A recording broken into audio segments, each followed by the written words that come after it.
بسم اللہ الرحمن الرحیم. امید آپ سب لوگ خیریت سے ہوں گے. بہت ساری سٹوریز ہمارے سامنے آتی ہیں، لیکن ہر کہانی کے پیچھے بہت ساری کہانیاں ہوتی ہیں. یہ جب کچھ چیزیں ہم دیکھتے ہیں تو اس سے اندازہ ہوتا ہے. اور ایسی ایک دلچسپ کہانی کا تقریباً 1900 روزہ دلچسپ کہانی کا اختتام ہوا ہے کل پرسوں. تو بڑا دلچسپ ہے. سوچا آپ سے ویسے ڈسکس کیا جائے. وکی لیکس کے بارے میں ہم سب نے سنا ہے نا، نام تو سب نے سنا ہوگا وکی لیکس. چاہے وہ بہت زیادہ کرنٹ افیئر اور اس سے انٹرسٹڈ ہو اس میں یا نہ ہو، وکی لیکس کا نام سب نے سنا ہے. لیکن یہ وکی لیکس جب سامنے آئے تو اس کے بعد سے لے کے آج تک سامنے لانے والے کے ساتھ کب کب کیا کیا ہوتا رہا، یہ اتنی دلچسپ کہانی ہے. اوور دا ایئر اس کو دیکھا میں نے، اور ابھی یہ کہانی اختتام پذیر ہوئی ہے تو آپ کی خدمت میں عرض کر رہا ہوں کہ مطلب وہ بالکل ایک فلمی کہانی لگتی ہے، لیکن ہے بالکل سچی کہانی. وکی لیکس کے پیچھے جس آدمی کا نام سب سے زیادہ آتا ہے وہ کون ہے؟ وکی لیکس کے بانی ہے. نام کیا اس آدمی کا؟ نام ہے جولیان اسانج. رہتا کہاں ہے جی؟ 1971 میں آسٹریلیا کے شہر کوئنز لینڈ میں یہ پیدا ہوتا ہے. اسے بچپن سے جو ہے نا اس طریقے کی چیزوں کا بڑا اشتیاق ہے، سافٹ ویئرز ہیک کرنا، کمپیوٹرز ہیک کرنا، یہ وہ. یہ تقریباً 24 سال کی عمر میں 1995 میں اس حوالے سے شہرت پا جاتا ہے، اس حوالے سے بدنام ہو جاتا ہے. باقاعدہ کچھ اس طرح کی سرگرمیاں کرتے ہوئے پکڑا بھی جاتا ہے جس پر اس کو تنبیہ بھی ہوتی ہے، اور یہ سارا معاملہ ہوتا ہے. فاسٹ فارورڈ کر کے آگے آتے 2010 میں دنیا بھر میں ایک دھماکہ ہوتا ہے. جس طرح یہ پیناما ایک دھماکہ تھا نا، کہ جہاں پر بہت ساری انفارمیشن جو کنسیلڈ تھی وہ پبلک ہو گئی، اور اس کے نتیجے میں دنیا کے بڑے بڑے ایوان لرز گئے. پاکستان کی تو حکومت ہی گر گئی، نواز شریف صاحب کی. وہ الگ ڈیٹیل ہے کہ اس کو یہاں کے لوگوں نے یوز کر لیا، ان کے وہ جو بھی ہے. تو اس طرح 2010 میں ایک دھماکہ ہوتا ہے وکی لیکس. وکی لیکس ایک ویب سائٹ ہے، اس کی بنیاد رکھی جاتی ہے 2006 میں. اور اس کا پرپس کیا ہوتا ہے کہ جناب کلاسیفائڈ انفارمیشن، خفیہ معلومات کو افشا کرنے کا. 2012 سے سلسلہ شروع ہوتا ہے. تقریباً 7.5 لاکھ خفیہ دستاویزات منظر عام پر آتی ہیں. 7.5 لاکھ امریکہ سے متعلق. امریکہ اس پر سیخ پا ہو جاتا ہے. امریکہ اس پر مطلب حیران پریشان ہو جاتا ہے. خاص طور پر ایک ویڈیو ریلیز ہوتی ہے جس کو امریکہ نے اپنے ریکارڈ میں خفیہ رکھا تھا، لیکن وہ ویڈیو ریلیز ہو جاتی ہے. امریکہ نے اس وقت عراق میں اپنا تسلط کیا ہوا تھا، اور 2007-8 کی ایک ویڈیو آتی ہے کہ جس میں ہیلی کاپٹر سے کنٹرول طریقے سے بندے ایسے مارے جا رہے ہیں جیسے ویڈیو گیم میں نہیں مارے جاتے، ٹھک ٹھک ٹھک ٹھک. وہ ویڈیو منظر عام پہ آ جاتی ہے، اسے بہت بدنامی ہوتی ہے. اور بھی بہت ساری چیزیں آتی ہیں دنیا کی کئی حکومتوں سے متعلق. امریکہ کے جہاں جہاں سفارت خانے ہیں وہاں وہاں امریکی سفراء جو بات کرتے ہیں وہاں کی رسپیکٹو گورنمنٹ سے یا صحافیوں سے، وہ اپنے انداز سے اپنی لینگویج میں تار کی صورت میں، کیبل کی صورت میں اپنے ملک کو بھیجتے ہیں. ایسے بہت سارے. اب آپ کو اس سے شاید سائفر بھی یاد ہے کہ سائفر بھی اس طرح کی ایک چیز ہے کہ جناب وہ وہاں کے لوگ، وہاں کے سفارتکار نے بتایا کہ میری پاکستان کے سفارتکار سے یہ بات، وہ ساری چیز. تو بہرحال تو بہت سارے اور ممالک کے بھی راز آتے ہیں، پاکستان کے بہت سارے راز آتے ہیں. اس وقت امریکہ میں پاکستان کی سفیر این پیٹرسن تھی، یعنی پاکستان میں امریکہ کی سفیر، اور ان کی بہت ساری باتیں باہر آتی ہیں، بڑی دلچسپ بھی ہیں کچھ. مثال کے طور پہ وہ بتاتی ہیں کہ صدر زرداری صاحب نے امریکہ کا بہت شکریہ ادا کیا اقتدار میں آنے میں، اس وقت بھی صدر بنے تھے وہ، اور کہا ہے کہ امریکہ کے تعاون کے بغیر یہ ہو ہی نہیں سکتا تھا، and I will make sure کہ امریکی منشا کے حوالے سے ہی سارے کام ہوں. مثال کے طور پہ وزیر اعظم یوسف رضا گیلانی صاحب کے بارے میں آتا ہے کہ انہوں نے ہم سے کہا ہے کہ دیکھیں جب آپ ڈرون اٹیکس کرتے ہیں تو ہماری بڑی اس پہ، ہمیں بڑا اس پہ پریشر بنتا ہے، تو ہمیں اس کی مذمت کرنا پڑتی ہے، تو ہم مذمت کرتے رہیں گے، آپ کام چلائے رکھیے گا.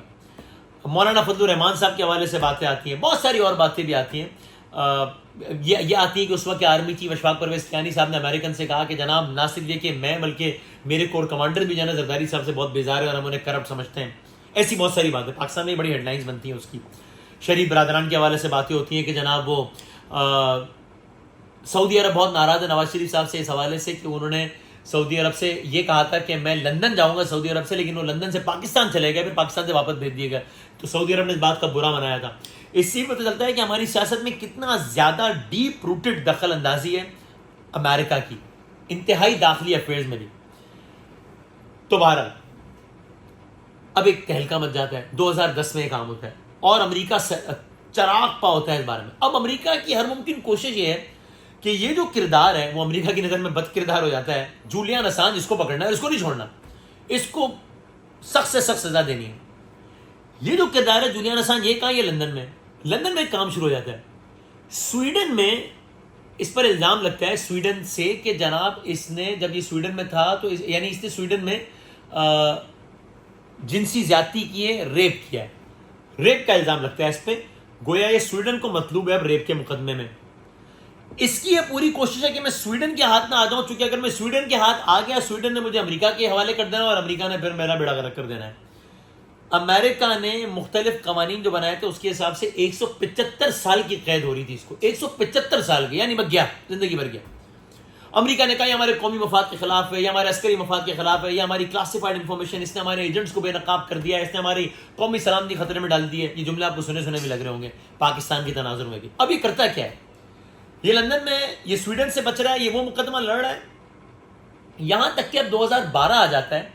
2012 میں یہ لندن میں ایکواڈور کی جو ایمبیسی ہے, ایک ملک ایکواڈور, اس کی سفارت خانے میں پناہ لینے کے لیے یہ مینج کر لیتے ہیں کہ ایکواڈور اس کو اپنے سفارت خانے میں جو کہ لندن میں واقع ہے وہاں پناہ دے دیتا ہے. ایک کمرہ ہے, ایک جگہ ہے جہاں پر وہ رہ رہا ہے 2012 میں.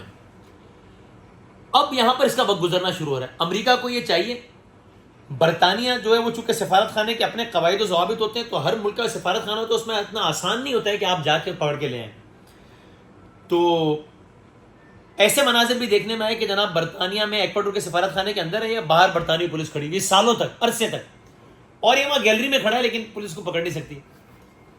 سفارت خانے میں اس کا ٹائم گزر رہا ہے. کتنا ٹائم, 1 سال گزر گیا 2013, دوسرا سال گزر گیا 2014, تیسرا سال گزر گیا 2015. 2015 میں اس کا تعلق قائم ہوتا ہے خاتون سے, اسٹیلا مورس اس خاتون کا نام ہے. یہ بات آگے بھی آئے گی کہ یہ اسٹیلا مورس کیوں ریلیونٹ ہے.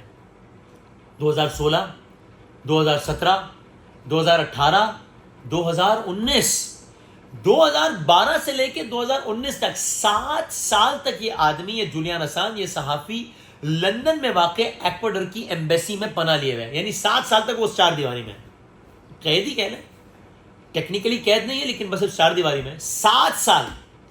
اب وہ وہاں سے اپنی سرگرمیاں بھی جاری رکھے ہوئے ہیں, وہاں اس کی ملاقاتیں بھی ہو رہی ہیں, وہاں اس کے تعلق بھی قائم ہو رہے ہیں, وہ سب چل رہا ہے. لیکن بہرحال اب 2019 آ جاتا ہے, 12 سے 19, 7 سال. یہاں تک کہ اب ایکواڈور میں رجیم چینج ہو گیا, ایکواڈور میں جو بھی ہوا, ایکواڈور کی اب جو حکومت ہے, بہرحال ہوتا یہ کہ اب ایکواڈور اس کو سیاسی پناہ دینے سے معذرت کر لیتا ہے کہ بھائی جان اب ہماری طرف سے معذرت ہے. سو 2019 میں لندن کی پولیس ایکواڈور کی ایمبیسی میں گھس کے اس کو پکڑ لیتی ہے آ کے. سو پہلے ایکواڈور کی ایمبیسی میں قید تھا, اب لندن پولیس میں قید ہے. اب اس علاقے کا نام اور کون سی جیل میں تھا میرے ذہن سے بھی نکل گیا, Belarus, some thing like that. اب 2019 آ گیا. اب اس کو اس بات کا زیادہ خطرہ محسوس ہو رہا ہے کہ اب میں امریکہ کے ہاتھ میں چلا جاؤں گا. اب یہ امریکہ اس کی حوالگی کا مطالبہ کر رہا ہے اور برطانیہ میں اس حوالے سے کیس چل رہا ہے. اس دوران ڈیولپمنٹ یہ ہوتی ہے کہ سویڈن میں جو اس کے خلاف مقدمہ چل رہا تھا, یہ والا جنسی زیادتی کا, وہ ختم ہو گیا, اس جرم سے آزاد ہو گیا, یہ اس الزام سے آزاد ہو گیا. 2019 اب مقدمہ چل رہا ہے. کبھی مقدمہ ادھر جا رہا ہے جس سے لگ رہا ہے کہ اب یہ گیا امریکہ کے ہاتھ, کبھی مقدمہ ادھر جا رہا ہے کہ نہیں امریکہ کی استدعا مسترد ہو گئی, کیونکہ ظاہر ہے وہاں کی بھی اپنی عدالتیں اور سارا معاملہ ہے.